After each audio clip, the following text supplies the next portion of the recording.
live. This is an evening of metaphysical speculation, I'm calling it, which is myself, Dennis, and Dr. Lenny Time, just having a conversation. We usually talk about metaphysics at some point, so it counts as metaphysical speculation. It's as good a title as any. It was a title I was using a couple of years ago on Call-In, and then Call-In got bought by Rumble and disappeared. But I think they're going to incorporate it into the app at some point. But it looks like it hasn't happened as yet. I'm still trying to work out. There's a button that says callers, allow callers on the app, but I haven't figured out what it does or how it works yet. It's a switch that you switch and nothing happens so far. But I'm sure that if they put call-in into the app behind it, that means they would have all that functionality that you used to have in call-in as well. How are you doing, Lemmy? You okay? Yeah, I'm doing fine. It is Thursday, and the Papal Conclave is meeting, and I'm just waiting for the phone that tells me I've been elected Pope. Oh, you're expecting a phone call? You'll have to Yeah. wait for the white smoke. You'll have to wait for white smoke. Isn't that the way it works? Don't you vote for Pope? Do you have to be Yeah, Catholic? you have to be Catholic. Yeah, I think that's one Oh, of the wow. criteria. Well, I guess I've converted then. What does it mean to be a converted Catholic? Well, I think to be Pope, you'd have to be baptized, so that's a bit of an obstacle. Oh, no, I'm not going to do that. So I think you would need to be Catholics have all baptized. sorts of weird things that they do anyway. Yeah, I there's don't lots of know. stuff going. I've I never grew up been to a Catholic, so confession. I'm familiar with all of that stuff. It's all very strange. When you're a kid, you just make things up, but you haven't actually done anything very much. So it's like I thought about doing this, but I didn't actually do it, but I'm still confessing it anyway. And then you get 3 Hail Marys. It's always 3 Hail Marys when you're a kid. It's like, don't do it again and say 3 Hail Marys. That's it. No big I deal. thought Hail Marys were football plays. That's a prayer. Oh, I thought it was when at the end of the game they throw a 50-yard pass to try and score a touchdown. Well, I guess that is a prayer. Yeah, you would do it. You would pray. You would do it and then pray. Pray that it works. That's why it's called a Hail Mary, I think. Well, the first thing I would do would be to open the Vatican Library and see Yeah. what was actually in it. Rumor has it that there are all sorts of historical records and books that reset how we believe things have been done.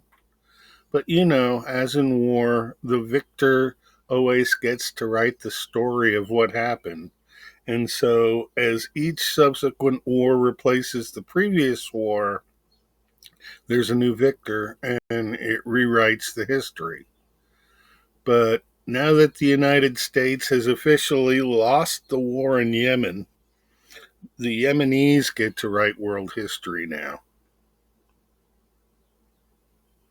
Yeah, it's a strange one. The model that they use in Catholicism is interesting because the Pope's meant to be Christ on earth, which in principle is great, except that he's claiming to be the only Christ on earth. And actually everybody's Christ on earth. There is some merit to that. I think that everybody has a sliver of the divine and that you can tap into it and have all sorts of energy and power. But that when Absolutely. you do that, it really uses you and consumes you so that when you are no longer divine, you're also pretty much wiped out and hopefully you accomplished something good in your divinity. Yeah, I mean, it's the same model as Buddha nature, that everybody's got a Buddha nature within them that they just need to unlock or discover or tap into or whatever. it's a kind of Gnostic principle that you discover who you are with the knowledge of who you are. You become God because that's who you are.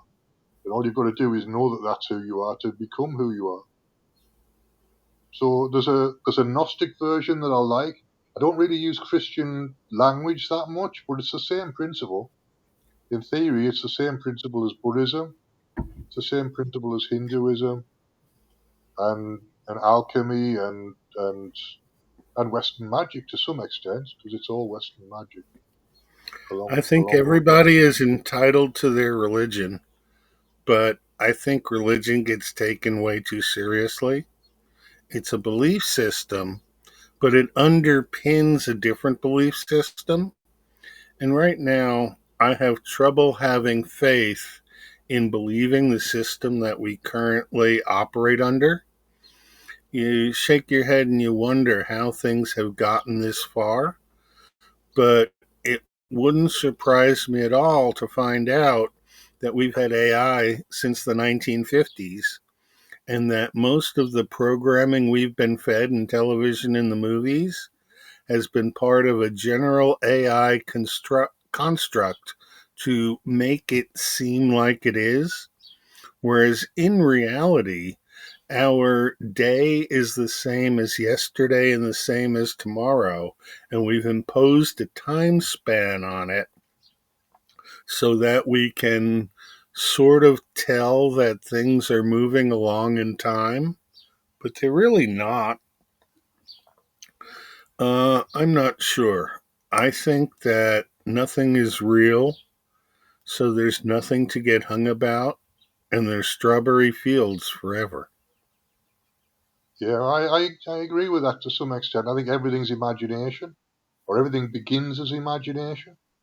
So all the human constructed stuff, the church began in somebody's imagination. It didn't just invent itself.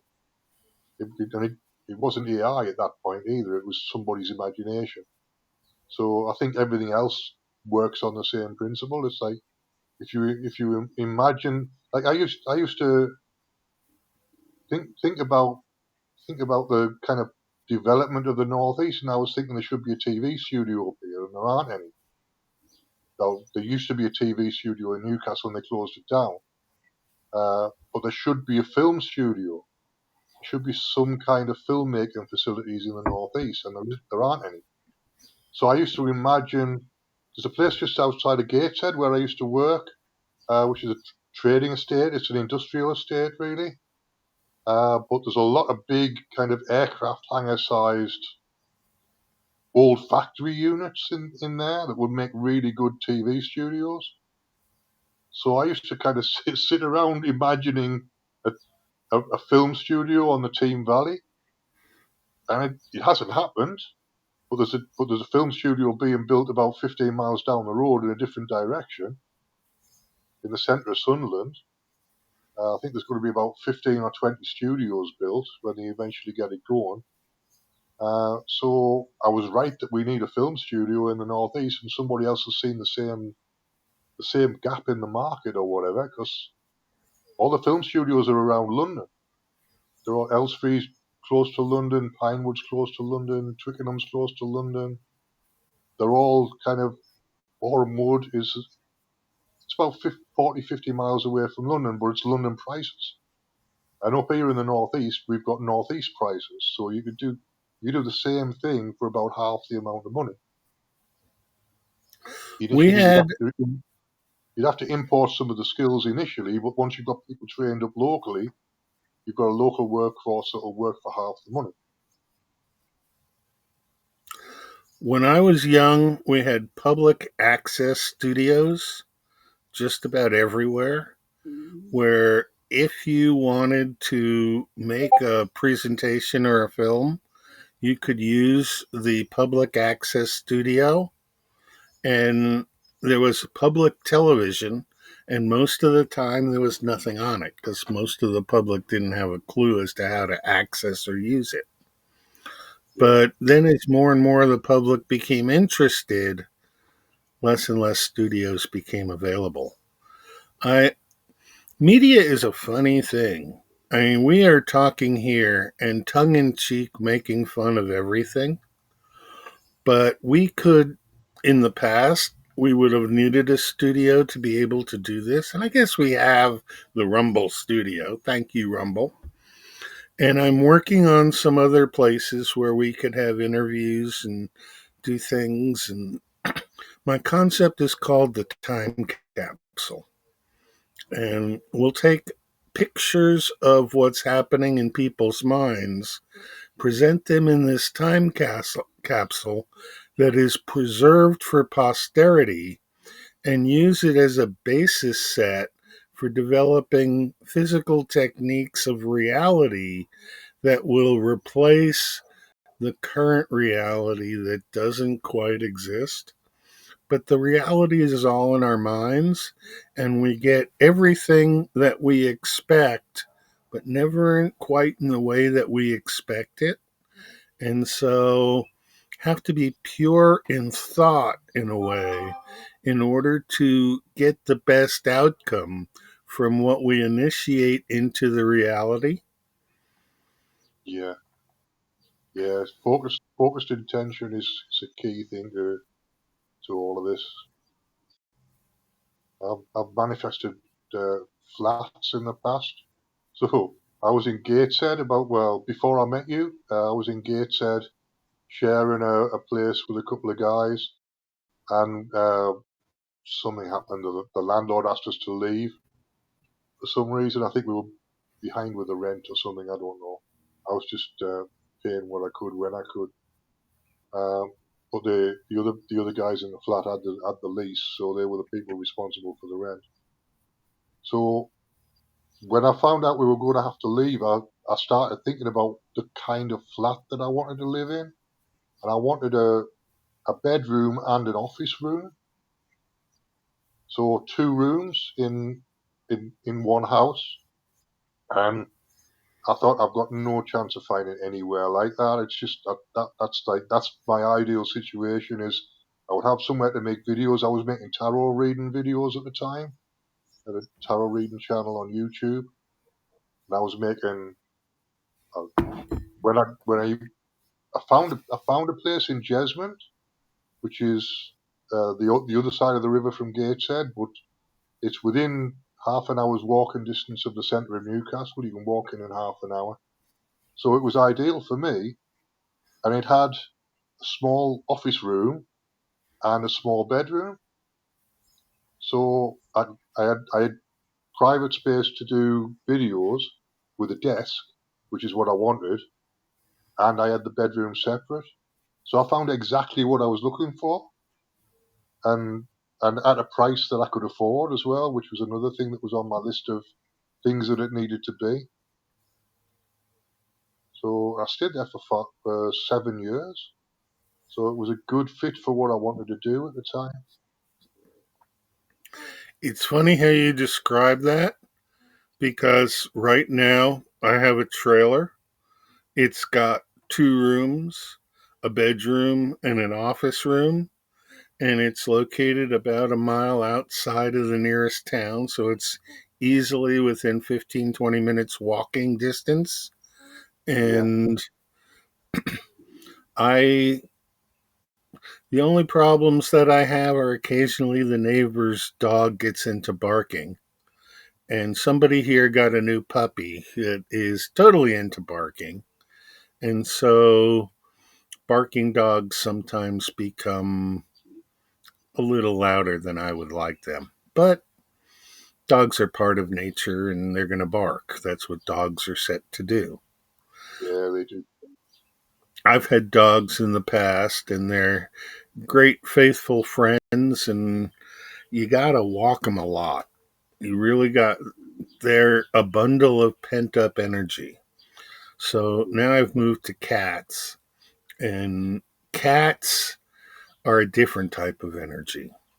I think the resonating state of cats is at lower frequency than the resonating state of humans, whereas dogs have a much, much higher metabolic rate and resonate like they bounce off the walls. Oh, So absolutely, they do.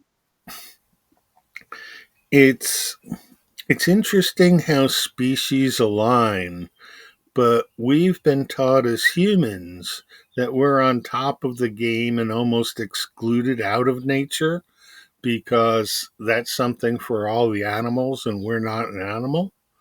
But by definition, humans are animals.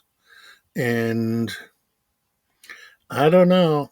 I think that the animal kingdom and the plant kingdom are going to start communicating a bit better. And maybe we'll get designer food that we plant by keeping the seeds in our mouths for 8 to 10 minutes and then planting. And that causes a little DNA transfer into the plant and makes it so that if you're growing healing plants, they're specific to the person who's been growing the plant. Right, that's interesting. It's an interesting idea because it would make it far more effective, wouldn't it? It would, because the plant has a hint of what's going on that needs it to be effective. Um, I've only tried it with a couple of plants, so I really don't know the fealty of the technique, but I'm not in a place where I can grow a lot of plants right now. I have 5 or 6 pots out front, and I decided that squash was the plant of this year. So I planted a bunch of squash, winter squash. So we'll see Right. if it comes up. And if it does, I could use 6 to 8 fruits of the winter squash and be happy for next winter.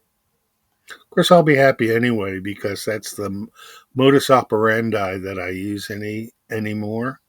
I'm in the Bobby McFerrin club of followers. Don't worry, be happy. Don't worry, be happy. Don't worry, be happy is a good philosophy. It's a good way to be. I decided to be happy in, when was it? About February last year. So, like, be happy no matter what happens, no matter where you are, no matter what's going on. And I've stuck to that.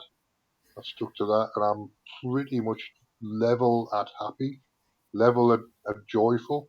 You can't tell by my voice, and you can't really tell. I'm not jumping up and down in kind of ecstatic laughter or anything, but I'm just basically fairly happy all the time.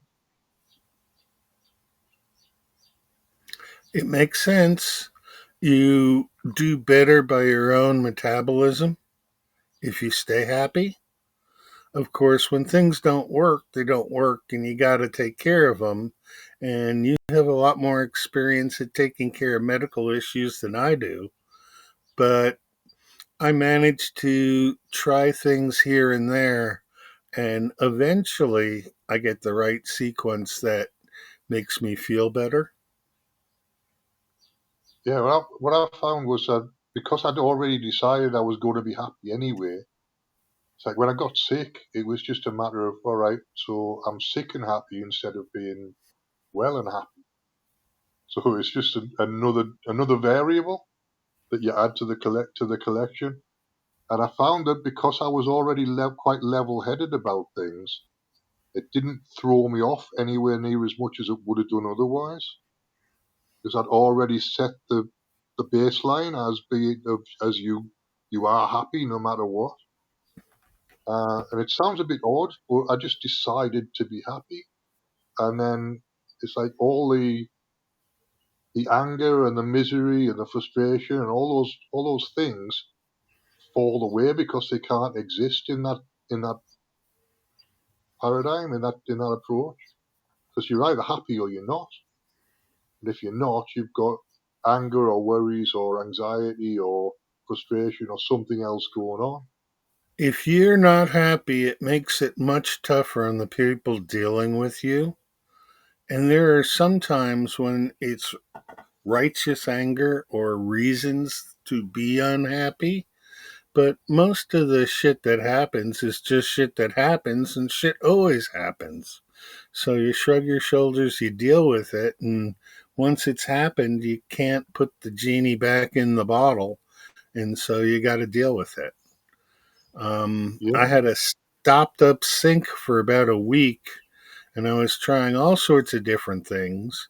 And then I was talking to somebody about chemistry, and we mentioned the volcano, when you put baking soda together with Coca Cola. Yeah, Well, that gave me a thought, and I poured some vinegar down the drain on top of baking soda, and that cleaned the drain right away. right. Yeah, quite often the vinegar does the trick for quite a lot of things. Vinegar with baking soda created a flush of a lot of air to push things through, I guess. Yeah, Or something I like ha- I don't know. or I had poured enough junk down the drain otherwise. But I don't like to use heavy chemicals because then they build up in other places, and water systems. If the water system is plugged, there's something that's causing it to be plugged. But I don't like a lot of chemicals in my water. I'm rural, so we don't have a water treatment plant locally. So I sometimes will pour water through a filter, but for the most part, there isn't anything really in our water. And the streams we get the water from, I don't know that there's any cattle upstream from here. It would not be good to drink water that has cattle in it upstream. No, no, probably not right. But no, I mean, it was strange. I found when I went into hospital, when I was taken into hospital and I got really sick, the the staying happy thing was, and I've got a kind of history with Buddhist meditation, with breath meditations, and that was really, really useful when they first took me into hospital. So I was freaking out. I didn't know what was going on. And I was just like, all right, just focus on your breath, focus on your breathing, let them do their job. They know what they're doing and you don't. So just, I asked a couple of difficult questions. And I didn't really want the catheter to be in, but I had no choice about it. So in the end, I gave in. Well, I wouldn't have had a choice. They would have done it anyway, probably. It was the only way to clean the toxins out of my system. But they had to put the line in my shoulder. They put plastic tubes in my shoulder for the dialysis. They put them in the groin initially, and then a couple of weeks later they moved them to the shoulder. That's the more permanent spot. But that was it is a surgery. It might not look like it's very much, but it is a surgery. So you've got to kind of. I think they must have anesthetized me as well because I didn't feel any of it. So they must have injected me with something.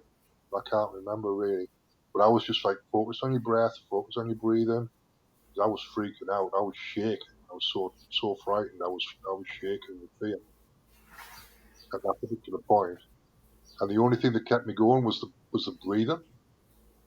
That's the only thing that really kept me going. Otherwise, I would have been screaming at people. And it really, really helped. And it's something that I did 25 years ago, 26 years ago, more, maybe 28 years ago is when I first started the Buddhist meditation.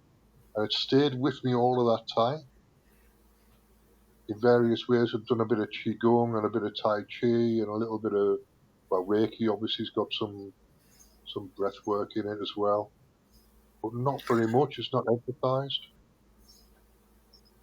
I do a breath work based on Fibonacci, where I Right, will do a sequence of 17 breaths that go at different ratios, where my in breath is one Fibonacci number longer than my out breath. So if I'm right, taking the in breath at 8, my exhale is at 5. If I'm taking the in breath at 13, the exhale comes at 8. yeah, And if I go up to 21 on the in breath, which sort of stretches the capacity of the lungs in that, the exhale is 13. And it's sort of tough to get enough air in, even at 21, to be able to slowly count to 13 on the exhale before inhaling again. I tried to get up to 34 and 21, but that was physically uncomfortable. Oh But yeah. in a pinch of a second, I can do an inhale of 2 and an exhale of 1 and clear everything, which is really, really good. It's like, and that's it. Yeah. Two on the inhale, 1 on the exhale, and you just have to be able to count at a steady pace. But I worked that out a long time ago to align my ability to count with counting seconds. And so I practiced a lot on making 60 seconds a 60 count. And Right. in doing it enough, I trained myself to be regular in that way. And so when I'm doing an in breath of 13 seconds on a single in breath, it's easy to do, but it's a little longer than usual. And so it takes focus and concentration. And that's why you're doing the breathing exercise in the first place, is to regain focus and concentration and maybe not focus so much on something that is unpleasant, causing pain, or rather difficult. Yeah, I mean, I tend to just do 4 and 4 and 4. So 4 on the in breath, hold for 4, and then out on the out breath for 4, and then relax for 4, and then in again. But I don't emphasize it very much. It's just like I try and get it that way, but if it doesn't work that way, it's fine. Yeah, I didn't see any real good reason to stop breathing to hold things. Sometimes I guess you want to hold your breath, but unless you're a youngster in a temper tantrum, it's usually not effective for anything. It's just to circulate, so it circulates through your body a little bit more. The oxygen circulates a little bit more because you're holding it. Well, it seems like in a single breath, the oxygen volume would diminish fairly rapidly because as the oxygen comes in and interacts with your system, it grabs onto hemoglobin or some other places, gets used, and the body processes it into carbon dioxide. So the longer you're holding, the more you're converting your internal system from oxygen, the fuel, to carbon dioxide, the product of spent fuel. Right, yeah, that makes sense. But everybody has their own way of doing things, and nobody's wrong. It is very apparent that, at least in the culture here in the United States, people love to tell other people that they're wrong and they like to impose their reality on others. And if you buy into that, you get reality imposed on you. But I never tell anybody they're wrong. And when they tell me I'm wrong, I just negate what they said internally and say, well, I don't agree with that. I'm not going to buy that. But I don't say that back to the person I'm talking with because that causes more angst and anger. Yeah. And how can you know if you're right or wrong? How can you ever know? Or if you put it into practice and it works for you, then it works for you. That doesn't mean it's going to work for everybody else. Yeah, I'm not sure right and wrong is the right way of looking at it. It might be right and left to look at it. But we've gotten hijacked in our political philosophy, and the far right and the far left are both equally far out there. And I think somewhere around the spectrum it bends so that the far right and the far left actually get along with each other way better than the middle of the road because at least they know where they can compromise and where they can't. Whereas middle of the roaders want everything to be touchy and feely and want everybody to be happy with something, and that just doesn't happen. No, you can't get everybody on side. You can get a certain number of people on side for a certain amount of time, but not everybody all the time. That's not going to work.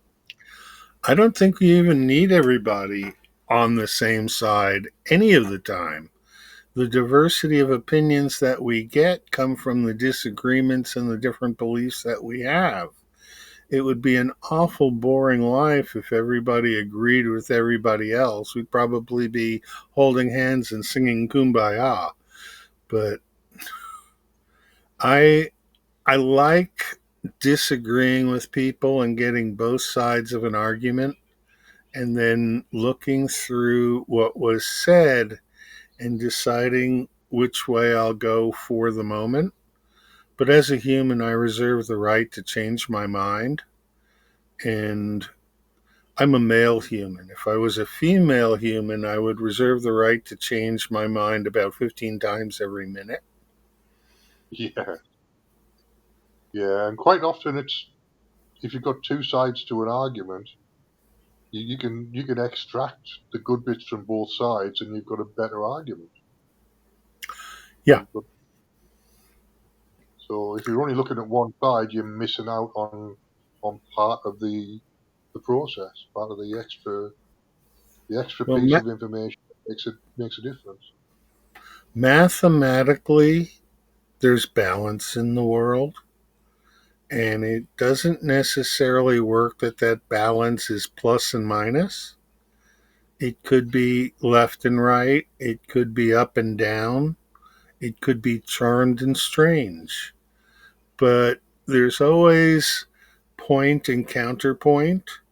And I think there's also third opinion that is a minority opinion that doesn't necessarily hold true to either side of an argument, but probably could be considered as a different way of looking at things and getting through that way. Let me just plug my phone in because I'm going to lose juice for it. There we go. It's better. Yeah, There you it's go. there's always more than two sides to a coin. Anyway, uh, there's always an extra piece of information that you're missing somewhere down the line. Doesn't matter what you're looking at. You can get a general idea of what's going on, but you look at the details and it might look completely different once you've got the details. It's important to be able to hold multiple opinions at once, and sometimes those opinions can be in conflict, and you can temporarily be able to be on both sides of the argument in order to reason out the logic until you get to a point where one side or the other side has an overabundance of correctness and then make your decision. But a lot of times the pressure is on to make the decision quickly, not accurately. And you just got to go with your gut instinct sometimes. Yeah, I mean, once it gets to 60% likelihood of something being real or something being accurate, then I have a tendency to jump in that direction, but then I keep an open mind anyway, so I can always change my mind. But I'll go with what looks like a 60% chance until I find out otherwise. Really. I'll go with the 2% chance that's a flyer because it needs to be explored rather than the 40% or the 60%. And sometimes I just like to be ornery.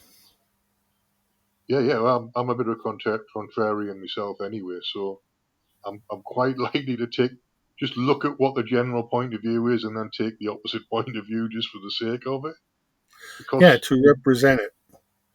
yeah, because it needs to be. Sometimes it just needs to be heard. The point of view needs to be heard, and quite often, because of the way society works and because of the way people work, they go for a generally acceptable thing, which isn't necessarily the best way to do things, but it's a generally acceptable thing. So it's the least worst rather than the best. Yeah, I think that could be described as a normie function. Normies tend to go along to get along, and they'd rather hold their opinion than stir the pot. Yeah.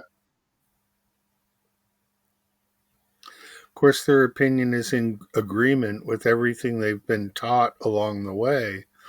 And really, if we can't question the knowledge that we have, we'd never advance in any different way.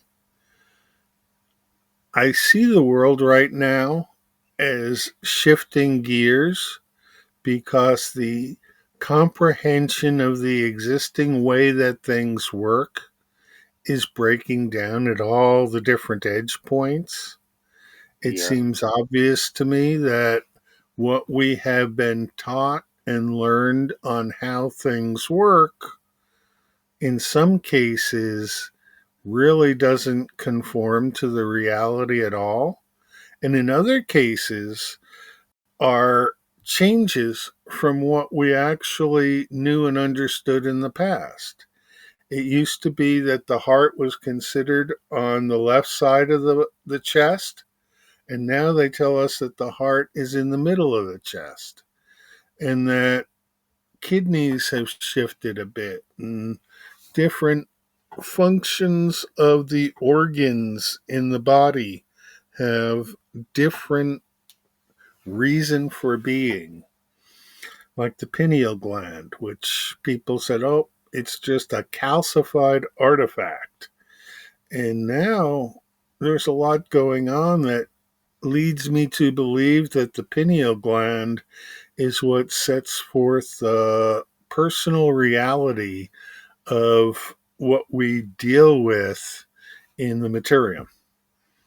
That if you didn't have your pineal gland functioning, Yeah. I mean, you I wouldn't think have the same it's material. high, really.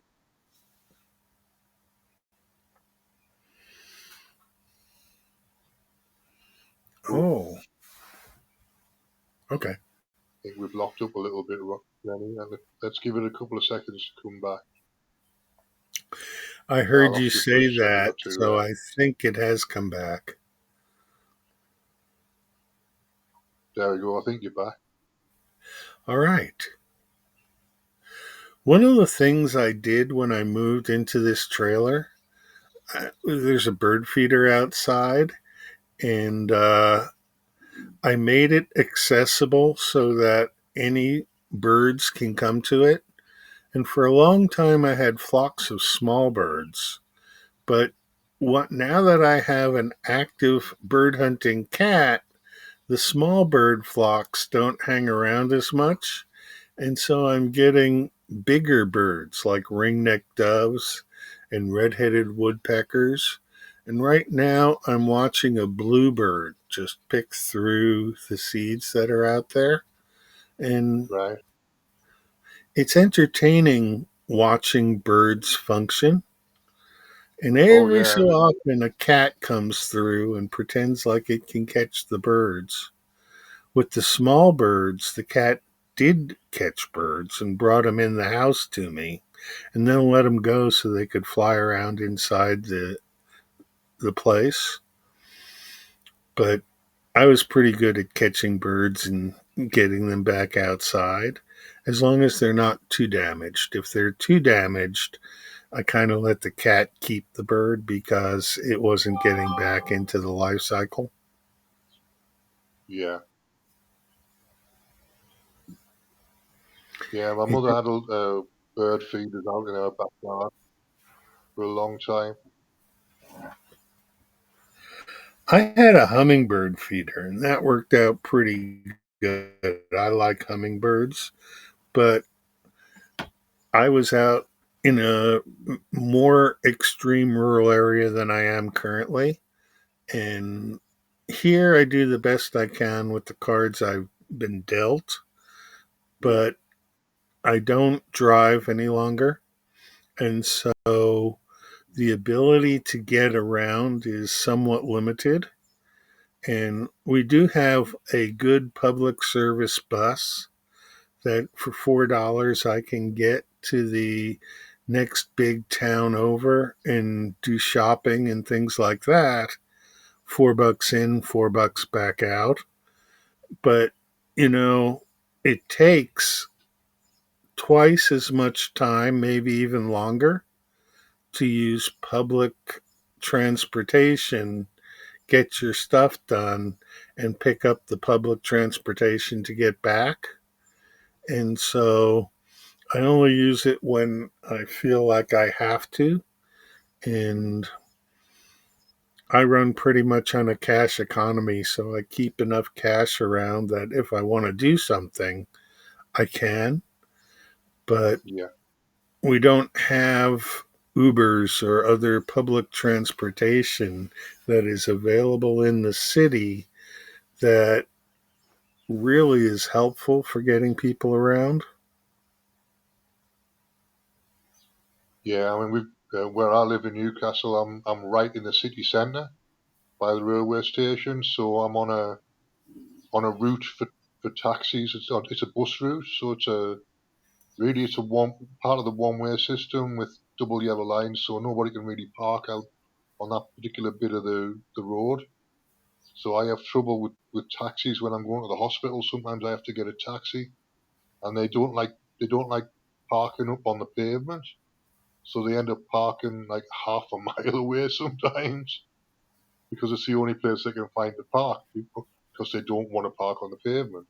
But all they have to do is bump up onto the pavement, and they're right outside my front door, and they're off the main road. So the buses and the taxis will be happy.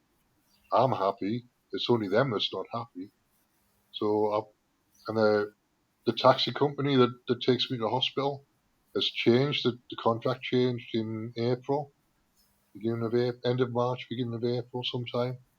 So it's a new set of taxi drivers, and I've spent a year training these people to bump up on the pavement outside my house so that it's easy for me to get in and out. And now I've got to start again with another set of taxi drivers. Uh, and it's all for the sake of saving 50p per journey. Whereas Which is to a me, I lot would for say, somebody who's disabled, not a lot for a taxi driver. yeah, exactly. I would say just pay the extra 50p and get them to stop outside my door. The guy last night uh, stopped at the Central Station car park, which is like half a mile away from where I live, and he rang me and said, I'm outside. I'm outside." And I said, "I'm stood outside. Where are you?" Because I couldn't. There was no sign of him at all on the actual street that he's supposed to be on. There was no sign of him, and he was sat in the car park at the railway station, which is around the corner and along a bit. And it would take me about 10, 15 minutes to get there because I'm walking really slow with a stick. So I could do it, but if I start doing it now, they'll start wanting me to do it in the winter, which means it's impossible to do in the winter when it's cold and wet and potentially icy. I need people to be close to the door. Yeah, you're disabled. You need it right there. And it really, you don't have the stamina to be able to be hiking half a mile to a taxi. Most people No, don't. so I just had to lay down the law with them and said, look, the bookings from this address, I expect you to be at this address. I don't expect you to be half a mile away just because it's easier for you to park. So your job's to pick me up at my house, not to have me walk half a mile to where you are. Have to agree with your logic there, Dennis. Yeah, I mean he's being paid, so he's being paid to do a job from a specific location to another specific location, and he's just going, well, I'm close enough. I'm just around the corner. That's not good enough to me. So I got a bit annoyed last night with the taxi driver that took me to hospital. A little bit, not too much, but I made it clear that I wasn't happy, and he should be doing the job in the way that's expected. I mean, they're supposed to be trained because it's a hospital job.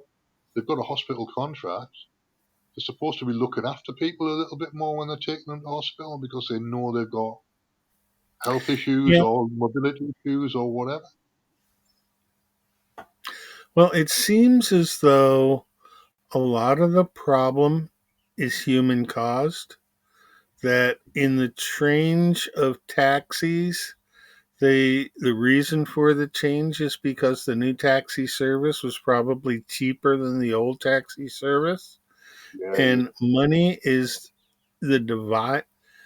Money is the ultimate reason that people do things anymore, and that really sucks because we should do things for the benefit of everyone, not for the small increase in money. But in order to get rid of that, we have to take it so that our livelihoods and the amount of money that we earn are separate. That basing earnings on how you make a living is an inherently bad way of doing things because it redistributes the wealth in one direction, and that isn't towards the people. If yeah, people didn't have to worry about the costs of things other than to keep things proper, I mean, really, you could get the costs way out of line if you're not paying attention to costs. But there's always little things that you don't get that make it so that the costs go up. I made a call to a friend of mine in Britain because we were on Discord and the Discord communications weren't good. And I guess the international calling plan I had was only to Canada and Mexico and didn't include Great Britain. And so by the time we finished the call, the phone company billed me $200 for the call.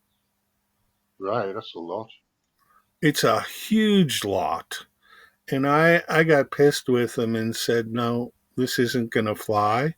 I did make the call. I'll pay you half of it.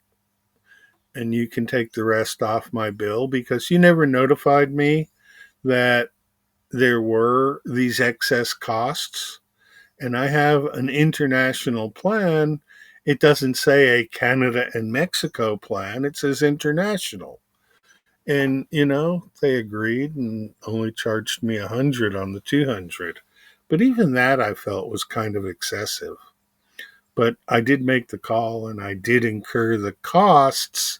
It's just they have it set up to scam people, and that just annoys me. The whole dealings of people with businesses and corporations is totally broken, and it's exasperated by the rule of law. We really need to do something better than rule of law with how corrupt law has gotten. But, almost all the professions have gotten themselves corrupted because it's better business for them. Yeah, I mean it's a small thing with the taxi thing, the taxi situation, but because I'd been using the same company for a year, I got used to people. I got used to the drivers. They were regular drivers, and they got used to me, and that makes it a different makes it a different thing to just a random guy turning up in a car. Because you know the person who's taking you can have a conversation with them. You start to get to know them. Those taxi drivers will tell you their life story as soon as they look at you. If you give them the opportunity to talk, they'll talk. They like to talk. Um, and I like to talk sometimes if I'm in the right mood. I'll give you my life story. So between us, we can get to a half an hour journey from here to the hospital, and it takes no time at all because we're talking to each other. Whereas a random person in the car who's just there for the money won't have a conversation with you. I remember an old movie with Robert De Niro and Jodie Foster as a young girl called Taxi Driver. And it's Yeah, only vague in my mind, but I think I'll have to go find it and watch it again because something in this conversation has jogged my mind to want to view that movie again. I think I've got a copy of it somewhere on one of my Google accounts. I think I bought it at one point. I can't remember watching it. It might have been Raging Bull that I bought. I went through a phase of De Niro and Al Pacino movies, but I think either Taxi Driver or Raging Bull's on my list. So I'll tell you what I have been watching. I found on Netflix there's a couple of Transformers movies on Netflix, and they're not great movies, but they're not bad for what they are. They're obviously alien robots fighting other alien robots, basically. So it's all fantasy world stuff, but they're for I've got three hours on dialysis 3 times a week, so I need a good movie every now and again. And these Transformers Yeah, movies have kept me going all week. They said good. 2.5 hours long, so they're exactly the right length for my dialysis sessions. So I watched, Makes sense.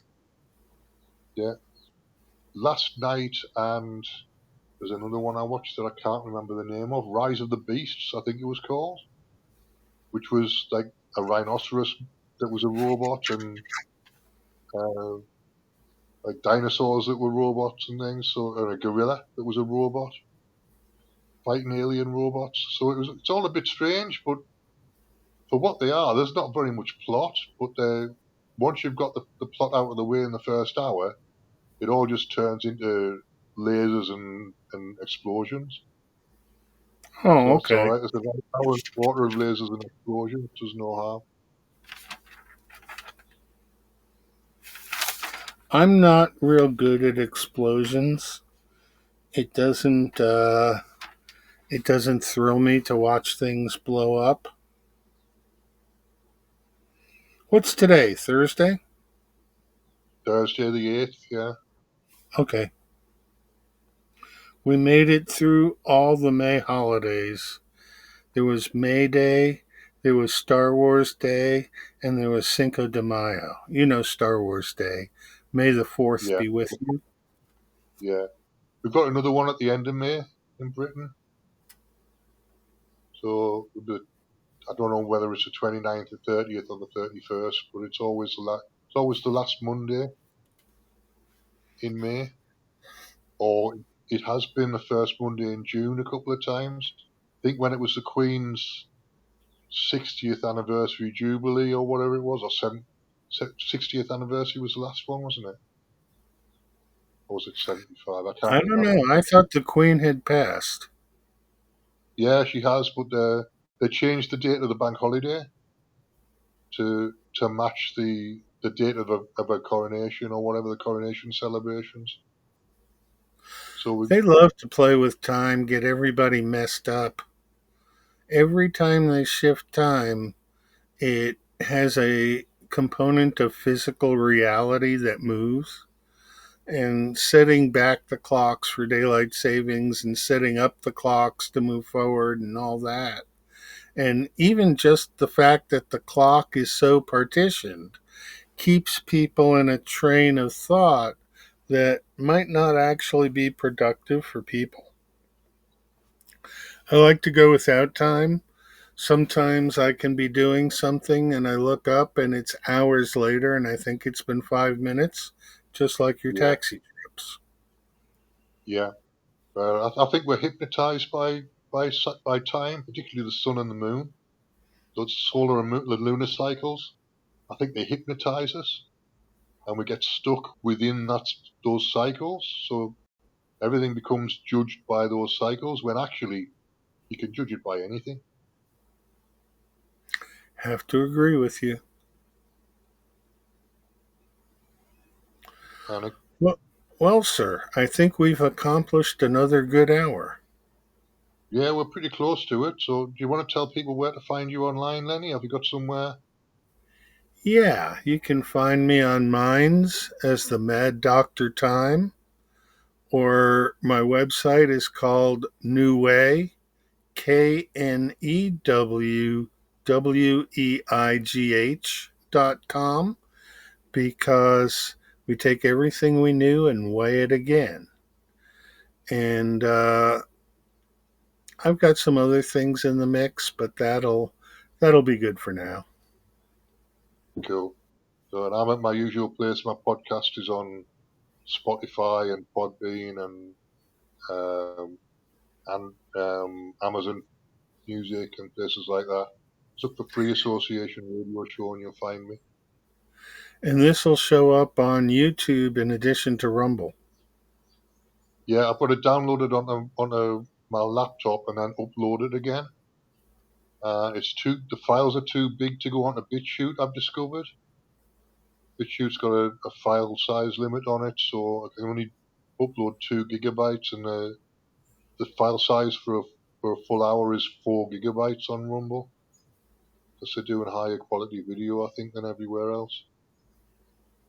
But I will upload it. It might take me a couple of hours, so it takes a couple of hours to download and then upload again. Not a problem. I tend to watch us once during the week, so it reminds me of what we talked about, because a lot of times the conversation leads to more conversation, and by the end of the conversation, I couldn't tell you where we went during the conversation. It goes all over the place, but it's all good. All right, Lenny, I think we'll wrap it up at that point, and I'll see you again this time next week, more or less. Okay, unless we get together special, because I'm getting my Gather platform together and I want to test it with you. Yeah, let me know, and I'm around Saturday and Sunday pretty much all the time, and Tuesdays and Thursdays. Those are the days I'm actually around. I will have to make it to Newcastle at some time. That's now on my bucket list of things to do, is to get a passport and find my way out to visiting you so we can walk around town. Yeah, Of course, well, you don't you're very walk around welcome. town, but we could taxi around town or something. Yeah, Actually, you're probably we can close walk. enough that we could find a bar. Yeah, we can walk as far as a bar. That's not a problem. It's never been a problem. All right, my friend, you have a great week. And you, man. I'll see you next time.